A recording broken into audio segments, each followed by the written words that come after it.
একটা nuclear weapons, একটা পারমাণবিক বোমা যদি ফাটে পৃথিবীতে, পৃথিবীর রূপরেখা চেঞ্জ হয়ে যাবে।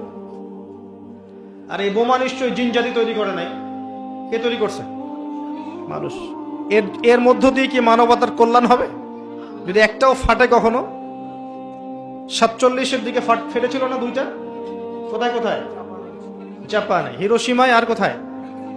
বোমাগুলোর নাম বলতে পারবেন? হ্যাঁ, মাশাআল্লাহ মাশাআল্লাহ, লিটল বয় আর ফ্যাট ম্যান।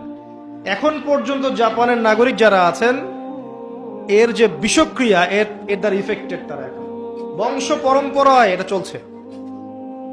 আর এখন যে পারমাণবিক অস্ত্রগুলো আছে, এগুলো শক্তি তখনকার চাইতে 1000 গুণ বেশি শক্তিশালী। রাশিয়া সেদিন বলেছে আমাদের কাছে এমন ক্ষেপণাস্ত্র আছে যেটা শব্দের গতির চাইতেও বেশি গতিতে যেতে পারে।